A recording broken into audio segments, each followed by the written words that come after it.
ನಾವೆಲ್ಲರೂ ಪ್ರತಿದಿನ ಮನೆಯೊಳಗೆ ಬೇರೆ ಬೇರೆ ಮಸಾಲ ಪುಡಿಗಳನ್ನ ಅಡುಗೆಗೆ ಉಪಯೋಗಿಸ್ತಿರ್ತೀವಿ. ಗರಂ ಮಸಾಲ, ಸಾಂಬಾರು ಮಸಾಲ, ಪುಲಾವ್ ಮಸಾಲ, ಈ ಥರ ಎಲ್ಲ ಮಸಾಲೆಗಳನ್ನು ಮಾರ್ಕೆಟ್ನಾಗ ಈಸಿಯಾಗಿ ಅವೈಲೇಬಲ್ ಇದ್ದೇ ಇರ್ತವೆ. ನಮಗೆಲ್ಲ ಮಾಡೋಕ್ಕೆ ಟೈಮ್ ಇರೋಂಗಿಲ್ಲ ಅಂತ ನಾವೆಲ್ಲ ಅವನ್ನ ತಂದು ಉಪಯೋಗಿಸ್ತಿರ್ತೀವಿ. ಹಲೋ ಫ್ರೆಂಡ್ಸ್, ಪೀಸ್ ಕಿಚನ್ಗೆ ತಮಗೆಲ್ಲರಿಗೂ ಸ್ವಾಗತ. ನಾನು ಇವತ್ತು ಒಂದು ಸಾಂಬಾರು ಪೌಡ್ರ್ ರೆಸಿಪಿನ ತಮ್ಮೆಲ್ಲರ ಜೊತೆ ಶೇರ್ ಮಾಡ್ಕೊಳಕತ್ತೀನಿ. ಎಲ್ಲ ಮಸಾಲೆ ಪದಾರ್ಥಗಳು ಹೆಚ್ಚು ಕಡಿಮೆ ಎಲ್ಲರೂ ಅಡುಗೆ ಮನೆಯೊಳಗೂ ಇದ್ದೇ ಇರ್ತವೆ. ಸೊ ಅವನ್ನ ಉಪಯೋಗಿಸಿ ಈಸಿಯಾಗಿ ನಾವು ಭಾಳ ಜಲ್ದಿನ ಸಾಂಬಾರು ಪೌಡ್ರ್ ಮಸಾಲಾನ ರೆಡಿ ಮಾಡ್ಕೋಬೋದು. ಮತ್ತು ನಾವು ಹೊರಗಡೆ ತಂದ ಮಸಾಲೆಗಳೊಳಗೆ ಪ್ರಿಸರ್ವೇಟಿವ್ ಮತ್ತು ಆರ್ಟಿಫಿಷಿಯಲ್ ಕಲರ್ ಇರ್ತಾವೆ. ಸೊ ಅವು ಆರೋಗ್ಯಕ್ಕೆ ಅಷ್ಟು ಒಳ್ಳೆಯದಲ್ಲ ಅಂತ ಎಲ್ಲರಿಗೂ ಗೊತ್ತು. ಸ್ವಲ್ಪ ಸಮಯ ಇದ್ದಾಗ ಯಾವಾಗಾರ ನಾವು ಮಸಾಲೆ ಪುಡಿಗಳನ್ನ ಈ ರೀತಿ ಮನೆಯೊಳಗನೆ ಮಾಡಿ ಇಟ್ಕೋಬೋದು. ನಾನಿವತ್ತು ಸಾಂಬಾರು ಪುಡಿ ರೆಸಿಪಿನ ತಮ್ಮೆಲ್ಲರ ಜೊತೆ ಶೇರ್ ಮಾಡ್ಕೊಳಕತ್ತೀನಿ. ಸೊ ಬರ್ರಿ ಅದಕ್ಕೆಲ್ಲ ಏನೇನು ಇಂಗ್ರೀಡಿಯೆಂಟ್ಸ್ ಬೇಕು ಅಂತ ನೋಡೋಣ.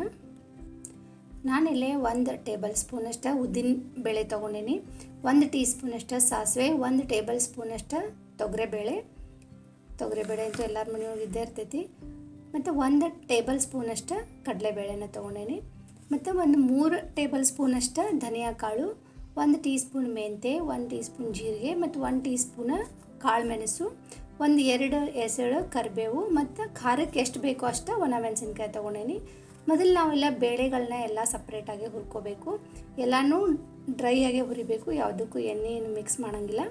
ನಾನಿಲ್ಲಿ ಎಲ್ಲ ಬೇಳೆಗಳನ್ನು ಸ್ವಲ್ಪ ಪರಿಮಳ ಬರೋ ಮಟ್ಟ ಹುರಿಬೇಕು. ಒಂಚೂರು ಕಲರ್ ಚೇಂಜ್ ಆಗಬೇಕು, ಅಲ್ಲಿ ಮಟ್ಟ ನಾವು ಈ ಬೇಳೆಗಳನ್ನ ಹುರ್ಕೋಬೇಕು.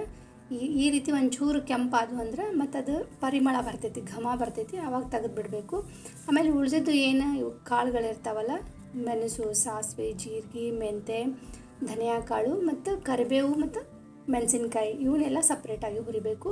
ಯಾವುದಕ್ಕೂ ನಾವಿಲ್ಲ ಎಣ್ಣೆನ ಮಿಕ್ಸ್ ಮಾಡೋಂಗಿಲ್ಲ, ಡ್ರೈ ಆಗೇನೆ ಹುರಿಬೇಕು. ಹುರಿದಂಗೆ ಇವೆಲ್ಲನೂ ಘಮ ಬರ್ತೈತಿ, ಪರಿಮಳ ಬರ್ತೈತಿ ಇದ್ರದ್ದು, ಆವಾಗ ಇವನ್ನೆಲ್ಲ ತೆಗೆದು ಬಿಡಬೇಕು. ಯಾವಾಗರೇ ಸಮಯ ಇದ್ದಾಗ ಈ ರೀತಿ ನಾವು ಮಸಾಲೆ ಪುಡಿಗಳನ್ನ ಭಾಳ ಈಸಿಯಾಗಿ ಮನೆಯೊಳಗೆ ಮಾಡ್ಕೊಂಡು ಇಟ್ಕೋಬೋದು. ನೋಡಿರಿ, ಇವೆಲ್ಲ ಈಗ ಕ್ರಿಸ್ಪಿ ಅದು ಮೆಣಸಿನ್ಕಾಯಿ ಮತ್ತು ಕರಿಬೇವು ಕ್ರಿಸ್ಪಿ ಆಗ್ತೈತಿ ಹುರಿದಂಗೆ. ಆವಾಗ ಇವನ್ನ ತೆಗೆದು ಬಿಡಬೇಕು. ಈಗ ಇವೆಲ್ಲ ತಣ್ಣಗಾಗಕ್ಕೆ ಬಿಡಬೇಕು. ಪೂರ್ತಿ ಇದು ತಣ್ಣಗಾದ್ಮೇಲೆ ಇದನ್ನು ನಾವು ಪೌಡ್ರ್ ಮಾಡಬೇಕು. ಈಗ ನೋಡಿರಿ, ಪೂರ್ತಿ ತಣ್ಣಗಾಗೈತಿ. ನಾನು ಸ್ವಲ್ಪ ಹೊತ್ತು ಬಿಟ್ಟಿದ್ದೆ, ಪೂರ್ತಿ ತಣ್ಣಗಾಗೈತಿ. ಈಗ ಇವನ್ನೆಲ್ಲ ಒಂದು ಮಿಕ್ಸಿ ಜಾರಿಗೆ ಹಾಕ್ಕೊಂಡು ಮೇಲೆ ಇದಕ್ಕೆ ಅರ್ಧ ಟೀ ಸ್ಪೂನಷ್ಟನ್ನು ಹಿಂಗೆ ಹಾಕಬೇಕು. ಮತ್ತು 1 ಟೀ ಸ್ಪೂನಷ್ಟು ಅರ್ಶಿಣದ ಪುಡಿಗೆ ಕಲರ್ ಭಾಳ ಚಲೋ ಬರ್ತೈತಿ. ಮತ್ತು ರುಚಿಗೆ ತಕ್ಕಷ್ಟು ಉಪ್ಪು ನೋಡ್ಕೊಂಡು ಹಾಕೋಬೇಕು. ಮೊದಲು ಸ್ವಲ್ಪ ಹಾಕಿ ಪೌಡ್ರ್ ಮಾಡಿ ಆಮೇಲೆ ಬೇಕಂದ್ರೆ ಮತ್ತೆ ಹಾಕೋಬೋದು. ಈ ರೀತಿ ಇದನ್ನು ಪೌಡ್ರ್ ಮಾಡ್ಕೋಬೋದು. ಸಾಂಬಾರು ಪುಡಿನ ಒಬ್ಬೊಬ್ಬರು ಭಾಳ ನೈಸಾಗಿ ಪೌಡ್ರ್ ಮಾಡ್ತಾರೆ ಮತ್ತು ಒಬ್ಬೊಬ್ಬರು ಒಂದು ಸ್ವಲ್ಪ ತರಿನ ಮಾಡ್ತಾರೆ. ನಮಗೆ ಹೆಂಗೆ ಬೇಕೋ ಹಂಗೆ ನಾವು ಪೌಡ್ರ್ ಮಾಡಿ ಇಟ್ಕೋಬೋದು.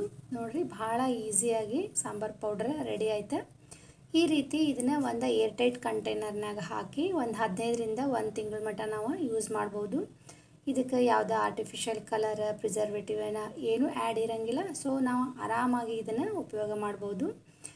ಈ ರೆಸಿಪಿ ನಿಮ್ಗೆಲ್ಲರಿಗೂ ಇಷ್ಟ ಆಗೈತಿ ಅಂತ ಅಂದ್ಕೊಂಡೀನಿ.